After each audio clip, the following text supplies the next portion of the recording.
What is the purpose of access control? The purpose of access control is to prevent traffic in an area where personnel may be subjected to hazardous situations. This means that no unauthorized personnel shall be within restricted areas. An access control measure consists of physical barriers, which remain in place either temporarily or permanently. The barriers must be correctly marked, so that they are understood by all personnel. There are various types of access control equipment, which are suitable for different work tasks. Temporary access control measures often consist of red and white chains, barrier webbing or similar. An access control measure can also be an integrated part of the area design, such as a red and white self-closing gate. Access control measures do not implement and remove themselves. All access control measures have an owner. The executing worker is responsible for establishing access control. This means if you shall carry out work that involves risk to others, you are responsible for establishing a restricted area. This shall be done in consultation with the area technician or area responsible, who shall approve the access control measure. The executing worker is also responsible for maintenance of the access control measure. Don't forget to remove the access control measure as soon as the area is cleared for normal traffic. So that it is clear who owns an access control measure, the restricted area must be marked.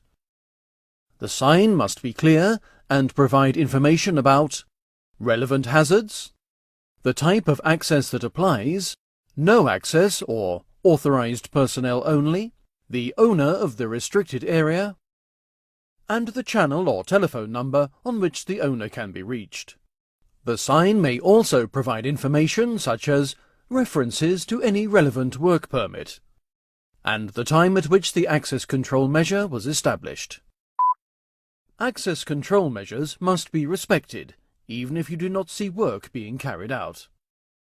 Not all hazards are equally visible from all levels, for example the danger of falling objects. Holes or openings that present a risk of personnel falling to a lower level shall be physically secured to prevent danger to personnel.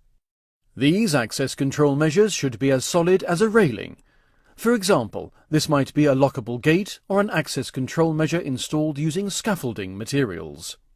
The access control measure must be marked with red and white access control webbing or tape. This should be wrapped around the railing. The presence of security personnel cannot replace access control measures that are designed to physically prevent falls. If the access control measure is a physical obstacle in an escape route, the alternative escape route must be described and clearly marked. Some types of work require special access control measures. If you are carrying out work on an electrical installation, the area must be cordoned off using red webbing and a round yellow and black sign showing zigzag lightning. For work involving radiography, the area must be cordoned off using access control webbing and a sign that shows a black radiation symbol on a yellow background. An access control measure should never be the primary and only barrier against undesirable incidents. An area is cordoned off to reduce the consequences of an undesirable incident occurring as a result of the activities being carried out in the area. You should therefore implement measures that minimize the likelihood of undesirable incidents occurring before you establish access control.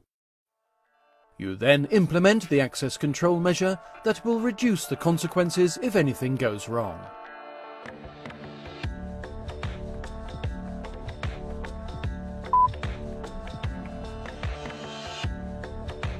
Before starting the work, you must ensure that only authorized personnel are within the area.